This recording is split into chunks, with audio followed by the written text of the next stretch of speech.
The Horizon Festival is full of all kinds of cars, from your usual lower end ones to the more sporty and exotic models. Nowadays, most of us are probably used to just driving the more expensive vehicles in this game, but I was curious, could this game be beaten by only using cheap cars? So this video here is to answer that question. Whenever you go to an event that you don't have a car for, the game will show you multiple options which you can pick from. And what I will do is pick the cheapest one from these menus and just stick with them. Now I know I could just use Find cars and showcase ones because I do technically get them for free, but I use them a lot in my no money challenge run, which you can check out if you are interested. So for this experiment, I'll only be using the cars that I buy from the auto show. With all that explained, let's go back to the festival we all loved and enjoyed. The first goal is to get to the actual festival itself and avoid copyrighted music along the way. We meet Alice, who lets us in, and Dak, the base mechanic, who will play a big part in this run. The Horizon Heats will be the first event, and these are the difficulty settings I went with at the time. I did do slight tweaks later, mainly enabling traction control for now. And we are off, and the race was alright for the most part.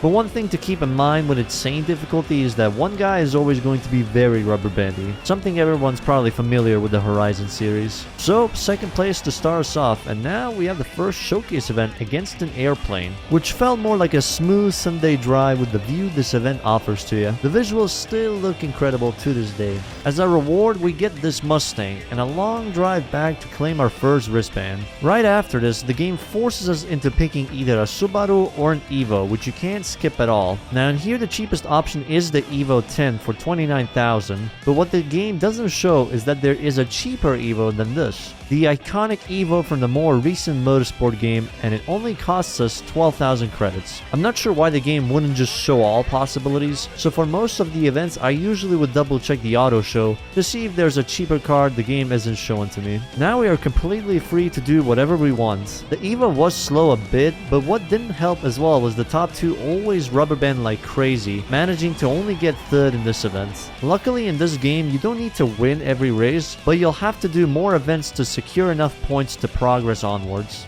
The next event requires a C-Class US car. Now usually here everyone would just use the Mustang, but for me, I had other plans. As the event started, I am already dead lost, but the car was pretty smooth to drive around, just casually overtaking people. First was out of the question, but second was still up for grabs. Come on, at least second! At least second! That was actually pretty close. 40 milliseconds separating us. Although the first place, definitely a lot quicker. They're only like 5 points ahead of me in terms of the class. But Jesus. I can't tell if it's just, them rubber banding away or whatever. But hey, I got some points, so better something than nothing. As for the Mustang, it served its purpose by giving us a big influx of cash. Something I didn't know is if you have a Forza Motorsport save on your disc, you can get some free cars, but to make it hard on myself, I just declined this option. The Mustang money is immediately put into use by upgrading our Evo close to max in the B class. Now for the more crucial change to this car. Absolutely magnificent. And even with a turbo upgrade, the AI is freaking quick. I don't think this is actually, them having better cars. Just rubber band, I feel like. What the hell? Thanks for the random slowdown. What a base lady, slowing down the opponents and giving me a boost. You rarely ever see that from the opponents. The switchback, yoink. First race with the yellow Evo and bam, it already secures a victory. That's what we needed on the first attempt as well. If we had a yellow Evo on the first attempt, bam, we would have won. Now the first rival is unlocked, driving the Ford Raptor, which wasn't that difficult, giving me yet another prize card that gets sold immediately. On my way back, I did notice a Horizon outpost. It lets you fast travel across the map, but if you want it to be a free fast travel, you gotta do these 3 PR stunts, which aren't that long. With the green wristband obtained, more events are unlocked. Sadly though, this car is just very slow, so it needed a bit more power injected into it. Is it any better now than before? AI is still fucking quick. What would you say? Do the opponents actually have faster cars, or is it just all rubber band now? I don't really know. A part of me really feels like it's just rubber band like crazy. Let's restart and just try hard difficulty. A, our opponent's faster. B, rubber banding unfair. C, all of them. I'm leaning on the all of them option. Okay, definitely a little bit more manageable now. Maybe second place for this one. Gonna be with us for a while. Oh, wait. Good momentum. Yoink! Oh, I love that. Freaking love that. Scion might be slow at times, but it can pull off a dub when it wants to. What the fuck is my money at the moment? How many sixes do you want, fellas? Yeah, we can go there if we want to, but it's not really necessary, I think. So we have a hot hatch event that I can do. So I can use a hatchback for this, which is the Corrado. It's worth 3,000 credits, but what is cheaper than that? Actually, no, it's worth 6,000, right? There are these options. The thing is, it has to be qualified for that event as well. This is 5,000. But I have no clue if it could be pushed to B class. That's the only curious thing at the moment. Yeah, it is the cheapest option. Beetle is 15,000. Damn. That is actually so fucking cheap. I thought it was gonna be more expensive, dude. That's actually nothing. Okay, fine. V6. There you go. Racing tires? Tires were more expensive than the engine swap. Okay, that would put it exactly at 500. Oh, I got... I fucking love the thumbnails. Like, look at this. The Golf was pretty good with all the tuning it had, clearing its rivals with ease. A few A-class events appeared in here, so it felt suitable to bring the Evo up there. Dude, I'm only in the second wristband. I'm already facing off against 4 GTs and fucking Lambos. I gotta say, the car is actually performing pretty nicely so far. Now, I wasn't sure if barn find cars could be sold, so I wanted to double check that theory. So I discovered the M1 along the way, and sadly, you can't sell them. They will just permanently sit in your garage. There was another showcase event unlocked, and we got an Audi Quattro up for grabs. The car that carried me last time when I played this game. This time, it grants a 60k like the Mustang from earlier. Next up, I needed a D-Class Asian car, and I think you can guess what I chose for this. I was a little concerned at first because it barely was catching up to the opponents, but luckily it catches an opportunity and snatches the lead. With this win, another wristband is unlocked and now Ali can be challenged driving his Dodge Challenger. Now I want to say that his car stood a chance, but I can't. He was nowhere really. Now to tackle the blue events. The Golf was showing proper form against better looking cars, showcasing that all you really need is just a good engine and a big ass turbo. That and the Evo really carried the early portion of this run, which was really nice. Now a car from the 70s in C class. The cheapest option I could find was this Firebird Trans Am, and of course the first thing I did is what any other American would do. Slap a V8 engine into this thing. It was so far the trickiest one to drive because it was heavy and it wheel spin a lot, so throttle control was a must for this car. The AI was a lot more cautious here, making it a little bit easier to overtake them. The one thing I learned from this event is fuck handling upgrades. All you need is power, fellas, and smashing into everyone like they don't even exist. The strategy was simply beautiful, and it unlocked the next wristband and rival. An Evo versus a Diablo. Duke had a pretty good start, and honestly, I thought this wouldn't be doable at first, because I just couldn't catch up with him until he quite literally just let his foot off the gas. And a kind civilian offered to help us out as well. Maguire? Whoever that random civilian was, I owe him a beer. With that, a Diablo is in my possession as well, for the next minute or so. Next up, we have the pink events, and this is where the Rabbit GTI was being pushed to its limits with the upgrades. The more upgrades it had, the harder it was to turn it, causing for a lot of understeer at times. As for the Evo, it was still crushing it nicely, defeating opponents both on and off the road. The S-Class events would start appearing now as well, so I needed another car to tackle that. There were a few options I could choose, but people in my chat told me the Fairlady Z could be upgraded very highly for the later stages in the game, so I went with that. GTR, oh man, 5,000, oh, sorry, almost 6,000 credits just for this. And it's instantly bumped up to A class. That is very beautiful, fellas. This is just gonna be our S-mobile at this point. There we go, 699. Oh, an actual R35 against my 240Z R35 edition. Let's see how that goes. Did we make a beast, fellas? Did we make a beast for S-Class? The grandpa is racing the grandson. The only thing I would change is maybe the tire whip, just for better handling, but it's manageable. It's quite literally the Devil Z, just not on the Wongan. An R8, get the hell out of here. And a Scotty, who gives a crap about that? A 240Z conquers everything, fellas. You just need to properly tune your machinery. Give it the love and care it deserves, you know?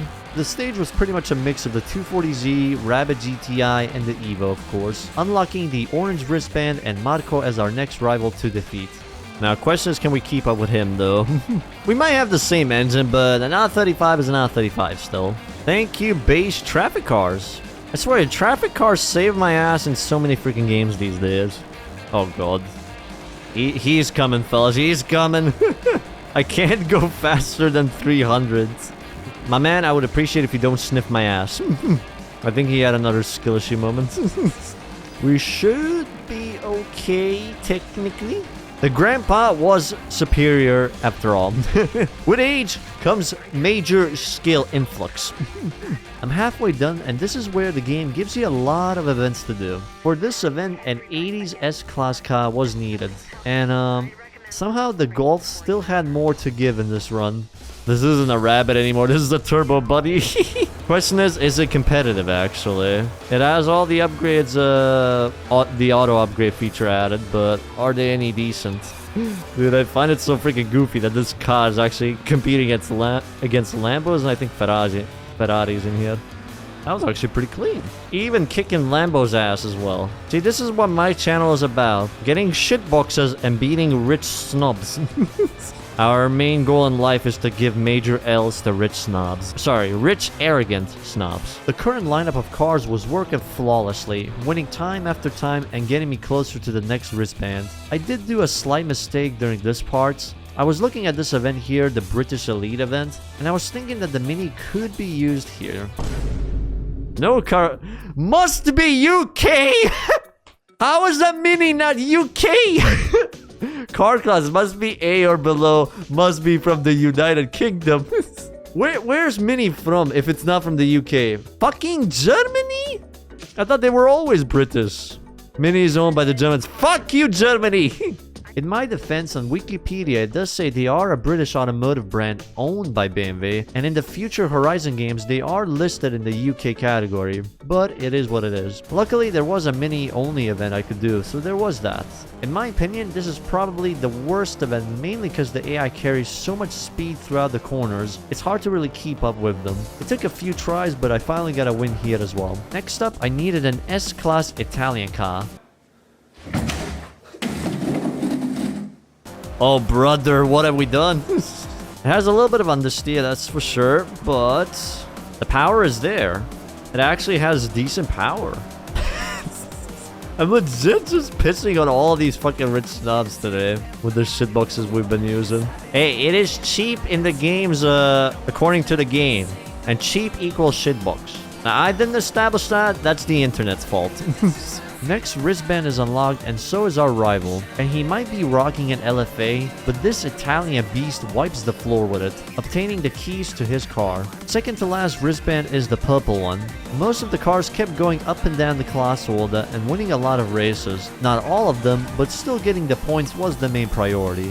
After a lot of events, I finally got enough to challenge Haley and get the gold wristband. The Lancia was capable of going to the R3 class for this. Now as for the event, I'll let the footage speak for itself.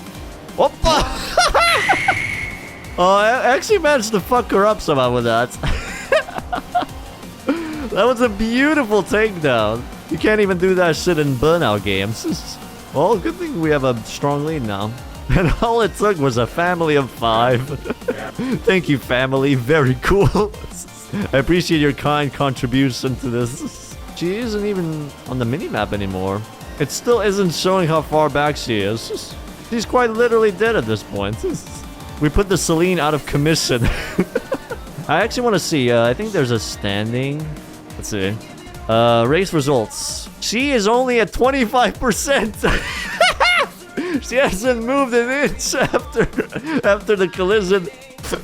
She actually is dead. I didn't think that was fucking possible. I think this is the closest we can really get to it. That should put her in the retirement home already. With those burnout strats, the final stage of the game is unlocked. I didn't have to worry about the money anymore, so now I was free to buy whatever cheap car I wanted, and I did purchase quite a bit because I thought you needed an R1 car to actually compete, but turns out even if you are a class lower, you can compete in higher end events. Yoink! I actually thought he was just gonna cruise off into the distance when it said I was uncompetitive. Somehow it's actually doing the job still. I'm kind of curious what the rating is for these cars. Okay, Lancia actually kicking ass once again. Okay, so the AI isn't... Well, actually they are pretty high. Holy fuck. Another 80 points, but yet with that I was still able to keep up with them. Okay. We can actually go underpowered in an event, which is pretty nice. No matter what supercar Darius brought, my cheap cars were able to outbest him time after time. Oh, fellas. This machinery right here. Christ almighty. We're making supercars completely useless now. Like, why would you want to bother with a supercar even? You're just going for aesthetics at that point. If you just want performance, this is all you need. We have even more weight reduction now as well, which will help us a lot. Trust in the Dorito, fellas. Up. Even more weight reduction, let's go. Squeeze everything out of the Dorito engine. Let's go, fellas. This happy little lad here winning an event as well. Can we get an applause for it? For all the Miata enjoyers? Truly one of the cars of all time. I was getting closer and closer, but I was running out of events I could compete in, so a few extra rides were necessary. The Lotus Exige for 32k, completing a few events, and the final car of this run being a Chevy Impala for the Corvette event. With all this done, the final event is now open. The best car I had for this was the 240Z, but it only went up to odd 2 class, which was going to make this event pretty tricky. Yeah, Darius is very, very rubber bandy here. I feel like there might be a chance, but I have to do a lot of throttle controlling or something like that. There's nowhere to wall ride though. Only on a few occasions, I guess. Maybe here, I guess? Okay, that has wall riding capabilities. But I need plenty of more walls for that. Ah, man! Fuck. Only a lousy 3k. Well, let's try that again then. Yoink! See, on the long straights, I can keep up nicely with these guys. Like, they don't go full potential on them. If I only did that on the first lap, though, would have been nice. They're still holding on nicely to that P2. It's like the Ferrari just goes into, like, eco mode on the straights. Full potential gets locked away. A little bit more, fellas. I think we are in the clear, actually. The 240Z beating 599XX. Let's go! Your 2012 Horizon champion, the Debil Z. Not the devil, the Debil Z. 7 fucking million though, holy Christ. That's a lot of money. Now we have the 1v1 left. Now look at that lineup, fellas. If the Ferrari is gonna be the way it was, then we should stand a chance to beat it. Let's see. And we're already top speed. I might need traffic car actually to help me out with this. I can't do city here actually, I need a traffic car to help out. And just as I say that, beautiful timing. We're just gonna be tangoing for quite a while. This is the closest I've seen him in a long while. Like, I think with the Quattro I had a little bit of a breathing room. Huh? Oh, what happened to Darius? He went off the main road. Maybe he crashed into some building? I don't know. But knowing him, he's gonna rubber band back. I was expecting an epic battle with him. He got ripped off. Did he die like the last rival? I'm actually curious. Did he actually die like the previous one? The previous one was stuck at 25% somehow. We'll have to check out the percentage after the race. But I guess he's stuck as well. Like the first 50%, he was literally on my ass. And the second half, he's nowhere to be seen. Maybe the game recognized that we went this far with cheap-ass cars. Maybe this is our reward, you know? A little bit of a breather for once. We're pushing all the cheap cars to their limits. Ladies and gentlemen, Horizon 1 with cheap cars has been completed. Let's go. Let's freaking go. Where is he? 99%. Okay, he was 10 seconds behind, so he wasn't permanently stuck. I was literally almost 100 points less than his car. His car was in R1. I had such an underpowered car, and I was able to beat him. Now we get his Ferrari as well, but who cares about it, man? Who wants this piece of shit? Who wants this when a 240Z is better, clearly? Get out of there. There goes our 240Z. So yeah, that's Horizon 1 with cheap cars. The most expensive car we purchased was an Impala for $35,000. Since we clearly don't need a Ferrari, bam. Some random bozo can enjoy it. And with that, we're at the end of the video. I hope it was an enjoyable one for you. If you enjoyed the Horizon 1 experience, feel free to drop a like and a sub to the channel. It does help out a lot. I'll see you beautiful lads in the next video.